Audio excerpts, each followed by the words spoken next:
कहा जाता है कि मिस्र सभ्यता के लोग बालों से बेइंतहा नफरत करते थे। बालों के प्रति उनकी नफरत इतनी थी कि जितनी दो दुश्मन भी आपस में नहीं करते होंगे। उनके मुताबिक शरीर पर बाल होना स्वास्थ्य के लिए हानिकारक होता था, इसलिए वो लोग शरीर के हर जगह के बाल को साफ कर दिया करते थे। मिस्र के लोगों की फोटोज पर सिर पर जो आप बाल देखते हैं वो असली नहीं बल्कि विंग है। ये लोग विंग को टोपी की तरह पहनते थे, वो भी सिर्फ इसलिए ताकि सूर्य की सीधी धूप उनके सिर पर ना पड़े। इस वीडियो में आप जानने वाले हैं मिस्र देश के बारे में। मिस्र बहुत ही प्राचीन देश है। यहाँ के पिरामिडों की प्रसिद्धि और प्राचीनता के बारे में सभी जानते हैं। प्राचीन मिस्र नील नदी किनारे बसा है। यहाँ उत्तर में भूमध्य सागर, उत्तर पूर्व से गाजा पट्टी और इजराइल, पूर्व में लाल सागर, पश्चिम में लीबिया एवं दक्षिण में सूडान से घिरा हुआ है। इस प्रकार मिस्र एक अंतर महाद्वीपीय देश है जो अफ्रीका और एशिया अरब को जोड़ता है। मिस्र प्राचीन सभ्यता वाला देश है। खासकर गिजा का पिरामिडों के आसपास बसे शहर को सबसे प्राचीन माना जाता है। यहाँ की प्राचीन सभ्यता लगभग 3000 ईसा पूर्व से भी अधिक समय से विद्यमान थी। तब यहाँ फराव वंशी नामक राजाओं का शासन हुआ करता था। फराव पेपी का शासनकाल इतिहास में सबसे लंबे समय तक था, लगभग 94 साल। जब वे सिर्फ 6 साल के थे तभी मिस्र के राजा बन गए थे। यह अद्भुत है कि गिजा के पिरामिड पिछले 4000 वर्षों से भी अधिक समय से ज्यों के त्यों विद्यमान है। पिरामिडों का यह शहर अपनी समृद्ध परंपरा, प्राचीन इतिहास का खुद गवाह और सबूत है। इन लोगों के लिए दांतों को साफ रखना इतना महत्वपूर्ण था कि वो मम्मियों को टूथपिक के साथ दफनाते थे। माना जाता है कि प्राचीन मिस्र के निवासियों ने ही एक तरह की टूथपेस्ट की शुरुआत की थी। इसे बनाने में वे बैल के खुरों का पाउडर, जले हुए अंडे की छाल तथा राख के मिश्रण का प्रयोग किया करते थे। यह बहुत ही अचंभित करने वाली बात है कि मिस्र में राजाओं के मरने के बाद उनके नौकरों को भी उनके साथ जिंदा दफना दिया जाता था। पहले लोग नौकरों को सिर पर वार करके बेहोश कर देते थे और फिर दफना देते थे।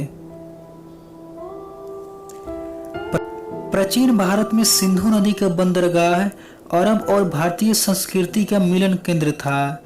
यहाँ से जहाज द्वारा बहुत कम समय में इजिप्ट या सऊदी अरब पहुंचा जा सकता था। यदि सड़क मार्ग से जाना हो तो बलूचिस्तान से ईरान, ईरान से इराक, इराक से जॉर्डन और जॉर्डन से इजराइल होते हुए इजिप्ट पहुंचा जा सकता था। हालांकि इजिप्ट पहुंचने के लिए ईरान से सऊदी अरब और फिर इजिप्ट जाया जा सकता है, लेकिन इसमें समुद्र के दो छोटे छोटे हिस्सों को पार करना होता है। यहाँ का शहर इजिप्ट प्राचीन सभ्यताओं और अफ्रीका, अरब, रोमन आदि लोगों का मिलन स्थल है। यह प्राचीन विश्व का प्रमुख व्यापारिक और धार्मिक केंद्र था। मिस्र के भारत से गहरे संबंध रहे हैं। मान्यता है कि यादवों के गजपत, भूपत, अधिपत नाम के 3 भाई मिस्र में ही रहते थे।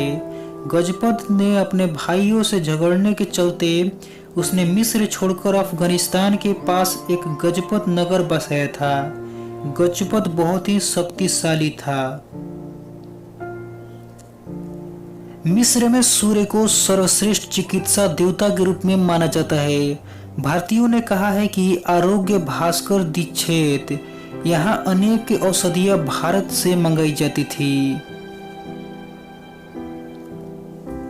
इजिप्ट के पिरामिडों के टेक्सास से पता चला कि स्वर्ग से आए थे देवता और उन्होंने ही धरती पर जीवों की रचना की।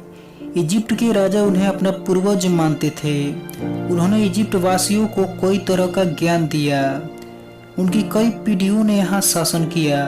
प्राचीन काल में स्वर्ग उस स्थान को कहा जाता था जहाँ हरे भरे जंगल हो और बहुयात में सेब के पेड़ पाए जाते हो, जहां बर्फ से लदे पहाड़ भी हो।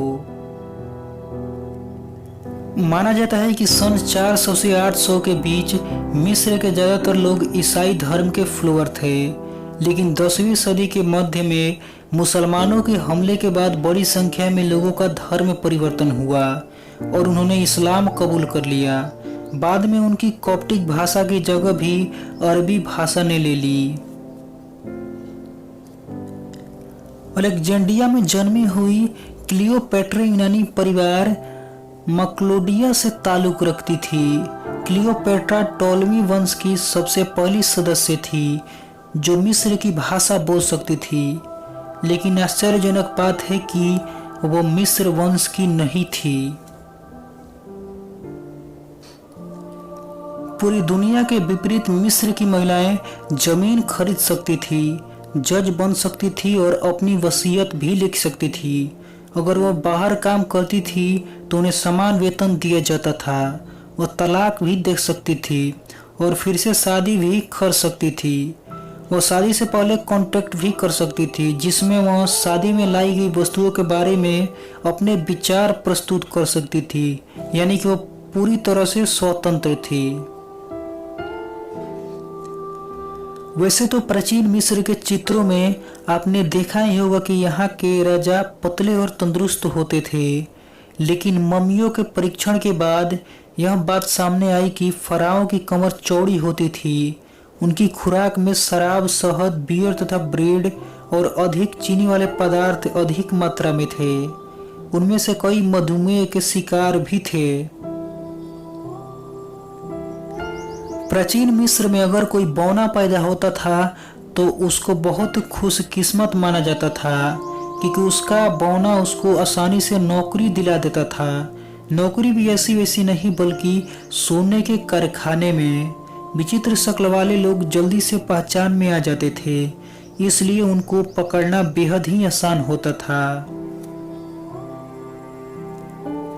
प्राचीन मिस्र में बिल्लियों का एक अलग स्थान था। जब भी उनकी पालतू बिल्ली मर जाती थी तो वे अपनी भव्य सेवा कर देते थे। वे बिल्लियों की मम्मी बनाते थे और उन्हें चूहों और एक कटोरी दूध के साथ दफना दिया करते थे। उनका मानना था कि अगर इस दुनिया में कोई जानवर ऐसा भी भक्ति पैदा कर सकता है तो वो बिल्ली ही है। मिस्र के इतिहास में विदेशी शक्तियों और आंतरिक राजाओं का अंश रहा है। ईसा के 4000 साल पहले से चला आ रहा साम्राज्य 6वीं सदी ईसा पूर्व में ईरानियों ने आक्रमण के बाद खत्म हुआ। उसके बाद 4वीं सदी ईसा पूर्व में सिकंदर के आक्रमण से ग्रीक यहाँ शासन करने लगे। इस काल में यूनानी संस्कृति का असर यहाँ पर पड़ा। यूनानियों पर रोमन कब्जे के बाद यहाँ रोमन शासन स्थापित हुआ। इस काल में यहाँ कॉप्टिक भाषा का विकास हुआ। रोमन साम्राज्य 4वीं सदी में टूटा। पूर्वी भाग के बिजेंटाइन शासन यहाँ के शासक बने। 7वीं सदी में फारसियों के अल्पकालिक नियंत्रण के बाद मिस्र बेंजिटियानों के हाथ तो लगा, पर जल्द ही मुस्लिम अरबों ने इस पर अपना अधिकार कर लिया। इसके बाद अरब साम्राज्य का ये अंग 13वीं सदी तक रहा और इस दौरान यहाँ इस्लाम का प्रचार हुआ। प्रागैतिहासिक युग में उत्तरी मिस्र में लिबियन और सेमेटिक जातियां निवास करती थी। इनके अतिरिक्त एक तीसरी जाति और थी जिसके सदस्यों का सिर बड़ा होता था, चेहरा गोल और नाक छोटी होती थी। यह जाति दक्षिण मिस्र में प्रागैतिहासिक युग में अज्ञात थी, परंतु ऐतिहासिक युग में धीरे धीरे वहां भी फैल गई थी। दक्षिण मिस्र में निवास करने वाली जाति जिसका ज्ञात हमें उस युग की समाधियों के प्राप्त अवशेषों और मूर्तिवादियों से होता है, छोटे सिर वाली थी। धूमधाम से भरा शहर काहिरा हो या प्राचीन लक्सर, सिनाई के रेगिस्तान हो या सहारा के बीच में दूर दूर तक दिखने वाले भ्रमजाल, इजिप्ट के पर्यटन स्थल और घूमने का स्थान यात्रियों को आश्चर्यचकित कर देने के लिए काफी है। गिजा पिरामिड देखने के लिए इजिप्ट जाते हैं। इन संरचनाओं को देखकर यात्रियों को ऐसा आनंद मिलता है कि बरबस इसकी तरफ खींचे चले जाते हैं। पुरातात्विक स्थापत्य और ऐतिहासिक महत्व से भरपूर यह पिरामिड हर किसी को अपनी तरफ आकर्षित करते हैं। और अब रोमन और ईसाई राजवंशों ने एक साथ इस देश को बनाने में बहुत बड़ा प्रभाव डाला है, जिसे हम आज मिस्र के रूप में जानते हैं। तो दोस्तों, ये था मिस्र के बारे में कुछ ऐसी जानकारियाँ जो शायद ही आप जानते होंगे। तो ज़रूर बताएं कि वीडियो आपको कैसा लगा।